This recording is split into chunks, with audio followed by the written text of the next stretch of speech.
Hello, everyone. Welcome to Small Biz Tips. Guys, I'm here with a legend. This man is killing it. He started killing it since he was in his 20s. So I had to bring him on. Nathan, what's going on, man? Not much, dude. Excited to be here. Thanks for having me. Thank you for jumping on. Really appreciate it. So before we jump on everything you've been doing, all the companies that you're running, who is Nathan? I am a longtime entrepreneur. I've never had a real job. I started an e-commerce business out of my college dorm room selling baby products. If you can imagine me with more hair as a 20-year-old single college guy selling millions of dollars of baby products out of my college frat house. That was me. And we scaled that business. We sold over 25 million from 2008 to 2016.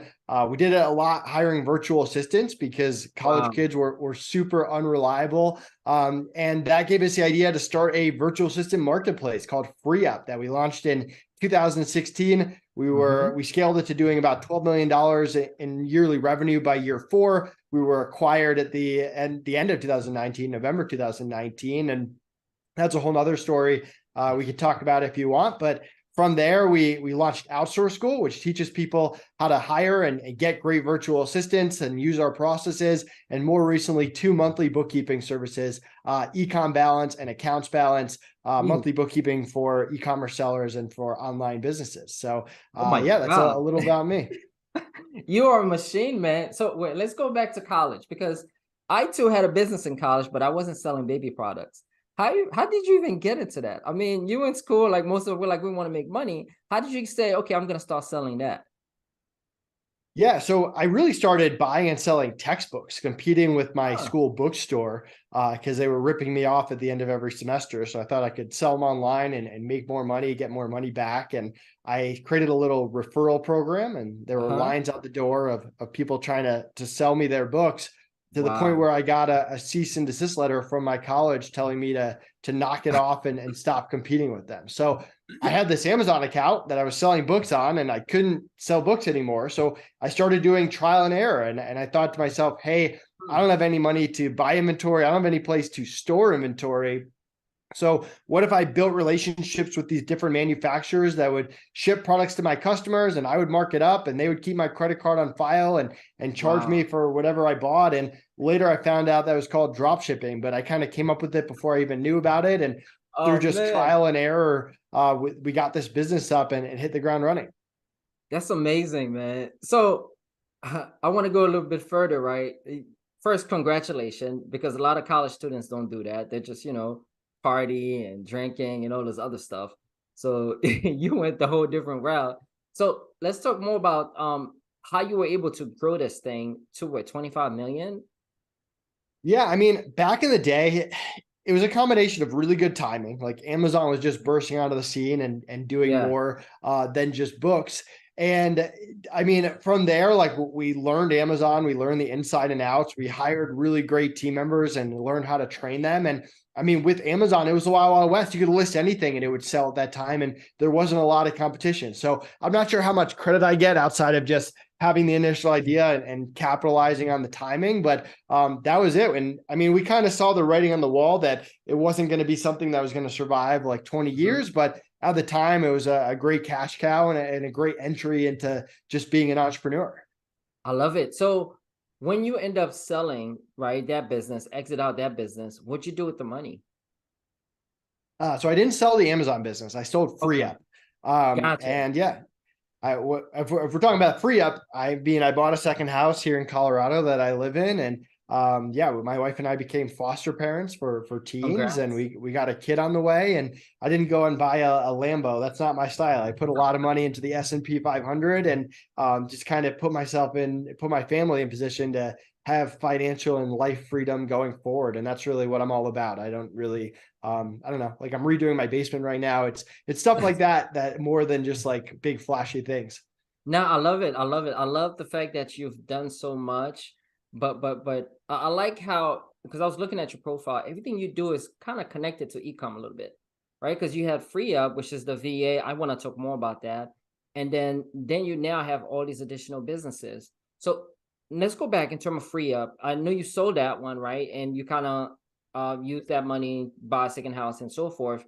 Tell us more about that business, how did you get started with that? So we had all these VAs and freelancers from our Amazon business, and they weren't all Yeah. full time. Some of them were even seasonal because it was very you do more sales towards the end of the year. And Hmm. our first few years of running an Amazon business, we didn't really know any other sellers. As far as I knew, I was the only person doing it, and that obviously wasn't true. But as we grew, like conferences came up and Facebook Hmm. groups of Amazon sellers and courses and gurus and more networking events. And so we got to know all these different Amazon sellers, and they had all struggled with hiring just like I had struggled with hiring a few years Yeah. before that. And so I started offering my virtual assistants that knew e-commerce to these different e-commerce sellers. Hmm. And I just gave them some free hours of VAs and got their feedback. And Connor, my partner, and I, we kind of hashed out this idea of free up, and it was fun. It was exciting for us because instead of depending on Amazon and Amazon changing their algorithm and all of Yeah. that, we got to launch our own website and learn SEO and learn partnerships and podcasts and create a personal brand, which we never got to do on Amazon. So we kind of learned all of that. And I mean, we did some things right by like going on podcasts and creating a good affiliate program and trying to get with all these Amazon software companies that were bursting onto the scene and doing cross promotions with them. So, I mean, that's really how we got it off the ground. I mean, we're all about minimum viable product. We tried things out with a small amount of money, and that was it. It kind of hit the ground running from there. And I mean, timing always plays a good part of it. Like now there's lots of agencies and service providers and VA companies. Like back then there weren't that many. There was like Upwork and Fiverr and onlinejobs.ph, and that was it. So timing definitely plays a factor as well. I love it. Now let's go a bit further, right? You have what, EcomBalance right now, and you also have another one for agencies, correct? Yeah, agencies and other online businesses, accountsbalance.com, same service, charge you on the first, books by the 15th. But we started getting requests for non-e-commerce businesses that wanted our bookkeeping service. So we spun off a second sister company for it. So when you spun off that second sister company, you have this company that you're running. Right now, how many VAs you have working for you total? Yeah, so I mean, we have a team of about 15 people, but they're not all VAs. Like we've got a lot of just high level bookkeepers in there. Our free up team was about 30 people. So we haven't really Yeah. gotten to that level yet. And I mean, Outsource School doesn't take that many people to run. We got a 4-person team there. EcomBalance is about 15 people total. So that's what our team looks like now. Keep in mind, when I'm talking about the VAs on free up, there were thousands of VAs and freelancers on the marketplace. I'm just talking Mm, about my internal team was 30 gotcha. people. Okay. So, do you also have like a structure where you have an operation manager, or how in the Philippines, or where's the most of the VAs at right now? Like, are they all over in Latin America? Like, how do you have that structured? We hire a lot from the Philippines. Almost everyone Gotcha. is in the Philippines. I mean, with our bookkeeping business, we have a US team here to go along with the team in the Philippines. But yeah, we love hiring from the Philippines. They have great attitude, great culture, speak English, work time zones, like all that stuff. If people check out Outsource School, we actually have a free course called Hiring from the Philippines 101. And it kind of teaches you like why we like it. And I mean, at this point, we've just been doing it so long. We just have such a great referral network from the Philippines Mm-hmm. that there's no real need for us to go out and hire from other places. I'll also add that if you're out there and you're hiring people from the first time, try to hire from one place. You're adding a lot of work to your plate if you start hiring people from different countries, different Yeah. communication, different attitudes, different work styles. And it's way easier to start with one place. And if you're going to start with one place, a good place to hire from is the Philippines. No, I love it. With that said, I'm curious to know what has been some of the challenges you've gone through, because running from like the e-commerce business to free up to what you have going on now, what has been like some of the challenges you've gone through? What are some of the lessons you've learned that has helped you get to where you are right now? Yeah, I mean, we've had just like with success comes a lot of failures, and so Mhm. you kind of learn to overcome them. If you go back to my Amazon business, I was got this business to a good spot. I took my first vacation in a while. I had one manager who was running the whole business, a college kid. I had one supplier who was doing like 90-95% of my sales.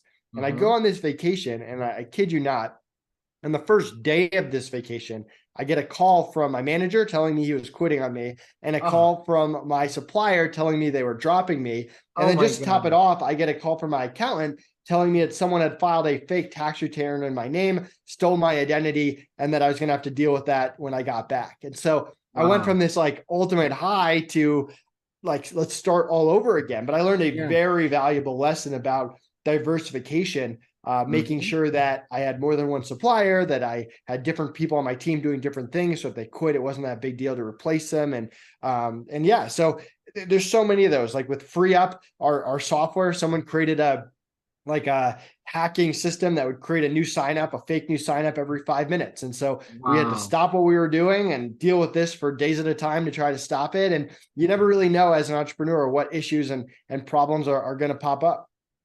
Wow, I agree 100% because it's like everybody see the entrepreneur on Instagram and think, life is good and everything is great, but they don't understand all the challenges that comes with it in terms of running a business. Now, I want to talk more about those companies you have right now, EcomBalance and the account one where you work with a lot of agencies and also the school. Um, how do you go about really like managing everything? Because it seems to me that that's a lot of work. I mean, the answer is I don't. I'm out of the operations of most of the stuff. I mean, Outsource School, we have a great Mhm. VA, Anna, who's a team leader there. If anyone goes to outsourceschool.com, you can actually book a call with my top VA if you want to see what an A+ VA looks like. Mm, And she's great. She manages it all and handles everything there. And with Outsource School or with EcomBalance and AccountsBalance, we have team leaders there and they run operations. And I'm not a bookkeeper. I'm not a CPA. So me managing the bookkeepers doesn't make a lot of sense anyway. We help them, we support them, we help with processes and making things efficient and whatever they need. But they're managing everything. And so and same thing with FreeUp. Like we had team leaders for customer service, team leaders yeah. for sales, team leaders for recruitment, team leaders for bookkeeping. So all that stuff we kind of build out early on in the company so that Connor, my partner, and I are removed and we can focus on what we're good at, which is hiring people, strategy, marketing, systems, automation, and let the people manage and do their job at a really high level and hopefully not micromanage them, which is a whole nother skill set. I love it. I love it. I love it. A lot of entrepreneurs are trying to get out their business now, but they're just either having challenges in trusting the people that they're working with. So the fact that you guys were able to do that successfully, I think that's amazing. Which takes me to my next question. I noticed something about you. There's a lot of things that you've done is because of timing, right? So timing with the e-commerce business, timing with free up, timing what you're doing now. What's next? Well, what's next for you? What do you envision in the next 3 to 5 years that you want to get to? I mean, our overall goal is to build a portfolio of businesses that help other entrepreneurs and just hold on Mhm. to them forever. I don't see us selling other companies, although you never know if you get some kind of good offer like that. I mean, but right now we're very focused on our three ventures: Outsource School, Econ Balance, Accounts Balance. That's our main focus, and I'm sure we'll start or buy other companies in the future. But I look up to the people that bought FreeUp. They just have this conglomerate of different businesses that they run, Yeah. and have people managing and they just keep adding to it and never really subtract. So that's kind of what we're going for as well. I love it. I love it. Building your empire. That's it. So, to kind of wrap things up, right? We have a lot of entrepreneurs that listen to us. Some of them are just starting their business. Some of them are very seasoned, like you and I. What is that one tip, maybe two tip, one for the beginner entrepreneur and one for the seasoned entrepreneur that you would share?